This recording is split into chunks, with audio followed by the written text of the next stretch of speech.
What is going on, guys? Winner Kills here, and welcome to a brand new locals feature match. Here we are in round 2 for the week. Here we have Tier Punk. Yeah, well, I guess it's Tier versus Punk. We have Pure Punk on the left. Man, Johnny on the Pure Punk deck, and my friend Adam on the Tier Element deck on the right. Nice little post Power of the Elements match. I know the last match I uploaded, it was post-Pote. It was played after, obviously, Power of the Elements was illegal, but there was no new cards in it. So this one's got 2 decks that either brand new from the set or have received some good support from said set. So we're going to see my friend Adam lead here with the King of the Swamp, going ahead and grabbing a Polymerization, and then going Sharon effect, discarding Havness, and we'll see him mill 3, another King of the Swamp, Mass Change the second, and Ghost Ogre. We'll go ahead and resolve the Havness, and then go ahead and fusion summon for Kit Kalos. So activate the effect of Kit Kalos, so allow him to go ahead and either add or send a Tearlament card from the deck to the grave or deck to the hand.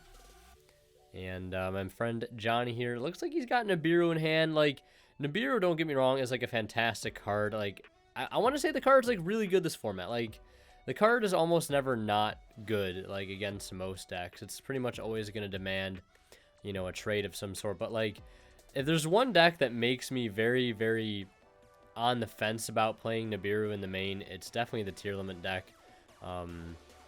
Because, like, if you hit them with Nibiru, they oftentimes just plus. Which is really, really scary. Like, they actually just plus off of Nibiru. That's one of those decks that can play Nibiru to an absolute T. Because, like, they can Nibiru themselves and not really care, because oftentimes they can just remake the board they had instantly or make an even better one. It's really, really crazy. So if he were to, like, get to a point where he could get it with Nibiru, he would trigger Kikalis and trigger Sharon effect to go ahead and actually fusion and mill 5. It's kind of crazy. But we're going to see an end phase Gizmek Orochi from Johnny here, drawing, I think, Gamma for turn. We're going to see him lead with a Foxy Tune, discarding Nibiru to go ahead and summon out a copy of Zeaman. And I think we know that Meta Noise is set, and there it is, the new field spell for Punk, the Extreme Jam Session. Basically allows you to banish a Punk from your grave to summon one from your hand, I believe with a different name. But it all has the really, really key effect that says you can activate it up to twice per turn. It says each time you would pay 600 life points to activate, I think, a Psychic Monster's effect, you can go ahead and draw a card. Kind of insane. You can activate up to twice per turn. Like I said, really, really strong card. Looks like on the summon of Zeaman, though, we're going to see a copy of the Tearlaments Meta Noise activate here, allowing him to book that Zeaman face down and dump a Tearlament from the deck to the grave to perform a fusion summon here. And I think he might have sent a Sharon, but either way, he was able to fuse with the King of the Swamp, which is also conveniently an Aqua monster, so you can use it to make Kit Kalos, even though Kit Kalos doesn't specifically say it needs one type of monster, like a monster of a specific name, like you would sometimes use for not Mud Dragon, but King of the Swamp. Like we're seeing used here as Alistair the Invoker to make this Caliga, which will demand a removal from the Orochi. But, you know, King of the Swamp is an Aqua, which is very, very relevant for the Tearlament strategy. So really, really cool to see that. We're going to see, like I said, the Orochi trade with that otherwise very, very powerful Floodgate and that of Caliga. One attack, one effect, but he's able to out it very, very easily. We're going to see him follow up here with the Ogre Dance to go ahead and search, I think, another Zeaman. Now, he never got to use Zeaman's effect the first time around because it was booked on summon. So we're going to see him go ahead and get another Zeaman in play here. Pay 600 to go ahead and add a Punk monster from the deck to the hand. We're going to see him go ahead and grab a copy of the Deer Note. New Chain Extreme Jam Session will allow him to go ahead and draw a card. Looks like he drew into, I think, a Foxy Tune. Not a terrible card to find here, because he could go ahead and just use Deer Note's in hand effect, but he's going to not use that now. He's going to use the field spell to bring out the Deer Note by banishing the Foxy Tune from the graveyard, and we're going to see him go ahead and Synchro 8, or perhaps a Link 2. You never know if there's a tuner involved. It's going to be for Alka Vibrax. We're going to see him go for the Chaos Ruler, Chainlink 1 Chaos Ruler, Chainlink 2 Deer Note to bring back the Zeaman. And hesitant on whether or not he wants to cut. The deck may have already been cut, not sure. Milling 5, though, we're going to see him hit the, I think, Madam Spider. And a couple other cards, E-Telly, Pot of Desires, Ash Blossom, Imperm. So nothing he can grab back there off of that Chaos Ruler. Very, very unfortunate there. I'm really not sure why Chaos Ruler is played in this deck. I feel like maybe you'd want to go for the Dragon Drive. Not entirely sure. But I guess it's a free extender, and it can help you go for the Zombie Vampire. And there it is, Nibiru. Like I said, we're going to see them calculate the stats here. Nibiru from the Tearlament side. Really, like, such a one-sided card at this point. Like, most of the times, like, combo decks, like, would be kind of hesitant to nib away their own field. But it's kind of, like, just bonuses all around for Tearlament. Like, it's just a win-win. Like, nothing on his field is really doing anything right now. It's not like he has interruptions set up that his opponent has to worry about playing through. He can just go ahead and clear his opponent's entire field and then trigger a bunch of effects here. So that's exactly what we're going to see him do. Sharon's going to allow him to fuse into a Dragostapelia with the Caliga. And then we're going to see the effect of Kit Kalos activate here to mill 5. Milling plenty of names there. Meryl amongst them. Putting back the Meryl and the Kit Kalos. And we'll see him probably go for maybe another copy of Kit Kalos here. That's exactly what we'll see. You can go ahead and either add or send. We're going to see him add a copy of Rhino Heart. So that's good follow-up for next turn here. And now that board of 0 interruptions has basically just wiped your field and now has a Dragostapelia up on board, which is pretty good. Like, their board, like, almost just gets better through Nibiru. It's actually crazy.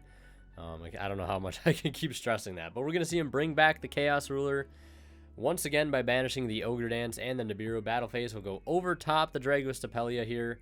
And it looks like main phase 2 maybe looking at possibly going for Orochi. But he did use the effect on field this turn, so he can't use the special summon effect this turn.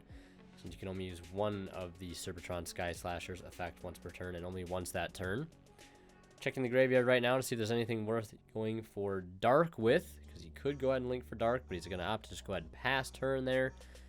Tearlament with a whole lot of advantage right now. Plenty of names engraved to go ahead and work with, so we're going to see him go ahead and normal summon the Tearlament's Rhino Heart. Go ahead and either, well, not either send, but just send. It's basically Armageddon Knight for the Archetype. We're going to see him send Havenous.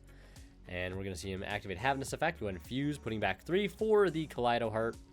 And Kaleido Heart went into summon. Can go ahead and just shuffle back, I believe, a card or a monster the opponent controls. So he's going to go ahead and clear the Nibiru tokens. Probably rather huge at this point, so you want to get rid of that if you can. And, you know, the Kaleido Heart is just another example of a card that can plus off of cards like Nibiru. If it's sent to the graveyard by a card effect, period, it can just special summon itself back out for the free. Doesn't get banished when it leaves the field. Nope, it just comes right back. Kind of insane. Now we're going to see him activate a set copy of Fusion Substitute. Talk about throwbacks. And this does count by, you know, being sent to the graveyard as card effects. So we're going to see him get to go for a Dragostapelia. And then we're going to see him activate some effects here. Kit Kalos can mill 5, and the, what is it, the Kaleido Heart. I get all these, you know, Kaleido Heart, Rhino Heart, all of them mixed up. But Kit Kalos milling 5, Kaleido Heart summoning itself back. Looks like he milled 2 copies of Havenous and a King of the Swamp. And he'll also get the effect, I believe, of the Kaleido Heart to send. I think he just sent the Sharon there, so he's going to infuse for another Kit Kalos. And not really sure what else he could even go for at this point, but we're going to see him just use the Kit Kalos to go ahead and add a copy of Salic. Nice little continuous negate there for Tearlament. I think by sending off a Tearlament monster, and go ahead and negate something. And it is continuous, so it does stick around every turn. You can go ahead and activate the Fusion sub in the graveyard now to go ahead and put back a Fusion and draw a card. Really, really nice pluses all around here. Don't put that Fusion sub back in the graveyard. I see it going. Looks like he might have drawn into the Tearlament field spell, the Pelarino, the Primeval Planet, Pelarino. And or Triple P for short. We're going to see him add a copy of Sharon. And a lot of bodies on field right now. They're all boosted by 500. All fusions and all Tearlaments being boosted by 500 because of the field spell. Battle phase clearing over everything. And, of course, the Chaos Ruler is getting banished via its own effect since it was summoned from the graveyard. And we're going to see him set the Salic and pass turn there. End phase, we may see that Gizmek Orochi, the Serpentron Sky Slasher, activates effect here to go ahead and special summon itself out. Kind of maybe insulate himself from Winda just a little bit if he does have a way to go for it. He does get a big body onto the field. And we're going to see him go ahead and banish 8 there. Checking the damage to see how bad of a banish 8 it was. That's 2 banish 8s now. Might be over a 40 card deck. I think that's pretty common for some of these Pure Punk decks that do play the Orochi. And we'll see what the play from here is going to be. I mean, everything is boosted right now by 500 from the Tearlaments side. You know, you do have a 3,500 Kaleido Heart, a 3,300 Dragostapelia, and a 2,800 Kikal. So the board is pretty huge right now. So we're going to see him go ahead and activate the Foxy Tune and discarding itself and Gamma. Now, we're going to see him attempt to Dragostapelia the Sharakusai, but I think there's a bit of a mistake here. My friend Johnny realizes soon after the fact that he cannot actually go ahead and resolve Sharakusai because he does not have another Punk in hand nor on field. So he can't even use that effect here. But it does look like our Tearlament player is still going to, on the summon of the Sharakusai, activate its effect to give the Sharakusai a Predator counter. We're still going to see a Ghost Ogre chained in response regardless, so that it is no longer negated. But apparently, and I didn't know this, you learn something new every day, even though it still has the Predator counter, and Dragostapelia is no longer in the field, from what I heard, it is still actually level modified down to level 1. So we couldn't even go for a Synchro 11 there. He did banish the wrong cards, he said, off of his Gizmek, and wasn't even able to go for a good 11 if he could. But obviously, if that Sharakusai is a level 1 because of the Dragostapelia, you know, then he can't Synchro 11. Then he has to go for a Synchro 9, which I don't think he plays any. So we are on to a Game 2, Tearlament up 1-0. Quick shout out to Imperium Duelist, guys. If you are buying any sleeves, deck boxes, dice, mats, check them out at the link below. And don't forget to use my discount code WinnerKills10 off at checkout to save 10% off your entire order and support the channel in the process. So in Game 2, my man Johnny is going to get things started here. Activating the Foxy Tune, discarding the Shinobi Necro. Cool little tech card played in this deck as well. He's going to go ahead and summon out the Wagon. Wagon will pay 600 to go ahead and add a Punk spell. He's going to go ahead and search out the Extreme Jam Session. And then we're going to see him activate the Ogre Dance to go ahead and grab a copy of Zeaman. And I think they're just reading over the effect there of Wagon. We're going to see him activate the Extreme Jam Session. Normal summon the Zeaman, pay 600, new chain. We're going to see that Jam Session attempt to activate here. We'll see if it does get Ghost Ogre, prime Ghost Ogre target. And then we're going to see him go ahead and draw one, so that will go ahead and go through. Everybody talks about Ghost Ogre not being I've heard mixed feelings about Ghost Ogre. And I think Ghost Ogre is like a pretty solid card. Like, it hits the Punk field spell, still counters the Adventure Engine, which is still gone unchecked, still hits Gigantic Sprite. The only thing is it doesn't do anything, like really anything at all, against the Tearlament deck. I couldn't even begin to tell you what, like, I guess it could stop their field spell when they're trying to fusion summon, to like pop an additional card. But outside of that, don't really see it doing a whole lot. Yeah, either way, we're going to see the Extreme Jam Session go ahead and bring out a Deer Note from the hand by banishing an Ogre Dance, then go ahead and Synchro 8 into the Chaos Ruler. And we're going to see him activate Deer Note, Chain Link 2 on the Foxy Tune, Chaos Ruler, Chain Link 3, Milling 5. Being able to grab an Ogre there, reeling Anti-Spell, Bell, and a couple other cards, a couple other Punks, I believe. Anti-Spell also is an interesting card against the Tearlament deck too, because normally you would think like, oh, the deck, like fusion deck, has to play fusion spells, right? Well, all of the monsters in this case are acting as the fusion spell, so it really doesn't do a whole lot because they can still fusion and still, like, you know, access all of their really good cards. The only thing you're really stopping, I guess, is the field spell and maybe the occasional polymerization or fusion sub. Looks like on the resolution of this Hulk here, we are going to see a Nibiru the Primal Being go ahead and get summoned, wiping the field, leaving with nothing but a token. But he still does have that Chaos Ruler in grave, and he does have that Shinobi Necro from way back in the beginning of the turn. So could still attempt to establish a negate there in the form of Baron, because, you know, the Shinobi Necro will summon itself when banished. But there's a Bell for the Chaos Ruler. Kind of clutch there. No surprise seeing Bell in the main deck now in Game 2 for the Tearlament deck, as there are ways to counter DD Crow.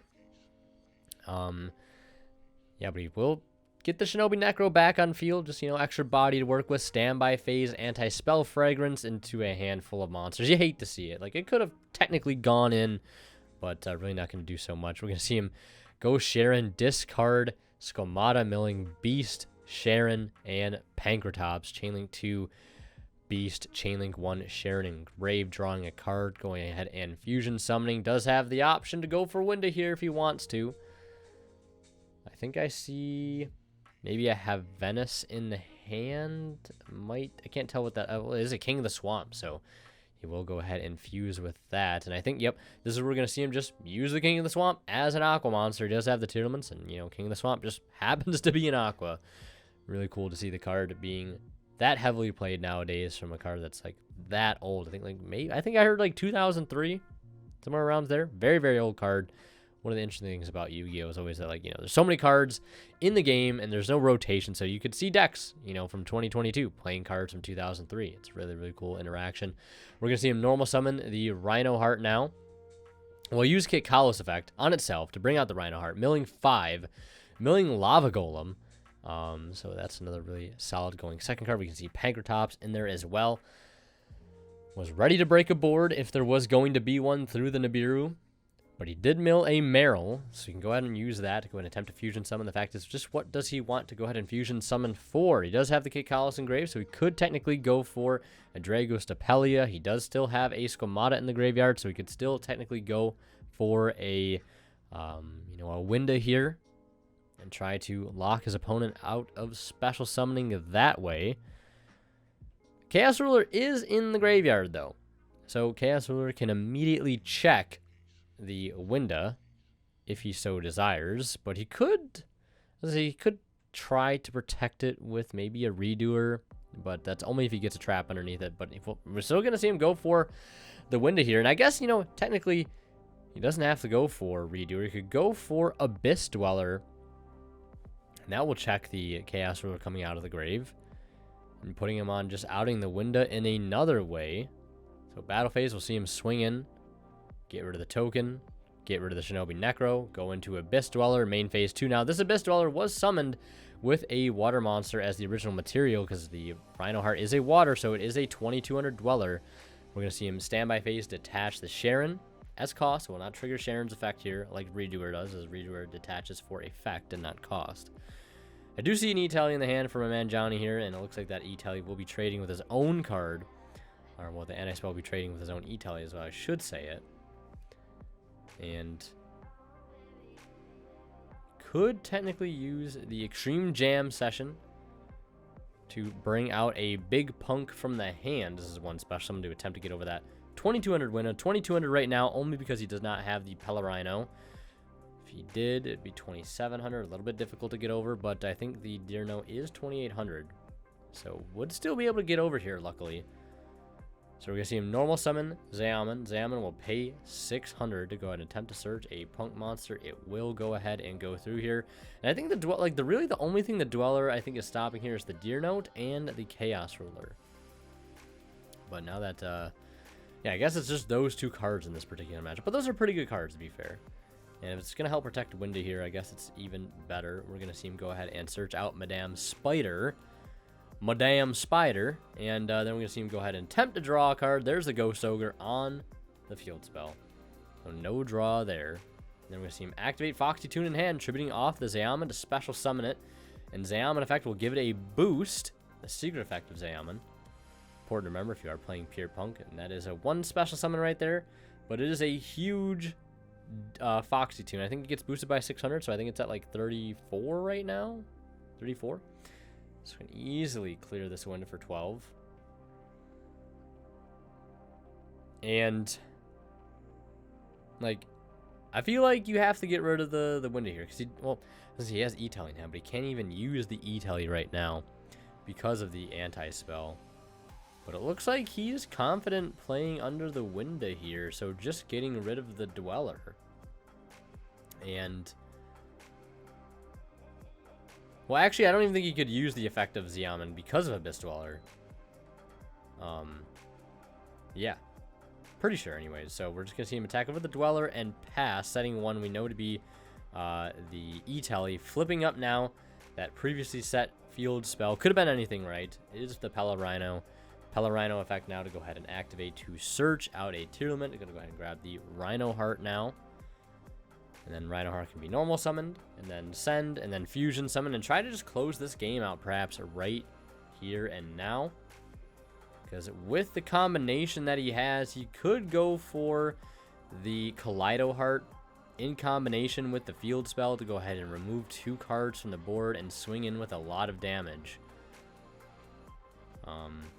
So we're going to go ahead and see him. Yep, go ahead and fuse for 3. Now, he does have a Rhinoheart Engrave. So, could go for this rather easily. Yep, putting all 3 back to the bottom of the deck, recycling resources, and fusion summoning in the process. So, we're going to see him go for the Kaleido Heart, Chainlink 1 Kaleido, Chainlink 2 Field Spell. Looks like he will target the Anti-Spell with 1 effect and the Foxy Tune with the other. And that E-Tele, I'm pretty sure, can't even be used right now. But or actually, looks like it's going to be the other way around. Chainlink 1 Pelorino, Chainlink 2 on the Kaleido Heart. And he does have Ogre. He can't bring the Kaleido Heart back, though, because of his own window. So, pretty good card to have there. Now that the Anti-Spell is gone, he can use the E-Tele. So it looks like on that attack declaration, on the first attack, he's going to attempt to use the E-Tele, but I don't think he's going to be able to block enough damage. Because he is only at 3,200 there, and I think that is going to be a wrap. We're going to see Tier take it 2-0 over the Pure Punk strategy, and that's going to do it. If you guys like the video, be sure to drop a like and subscribe if you haven't already. And like always, a huge shout out goes to our Divine level channel members who are Tweeter0226, Pony Start, Cadillacs84, Justin Lamb, HCH Cyber, and Mango. Thank you guys so much as always for extremely kind and generous support of the channel.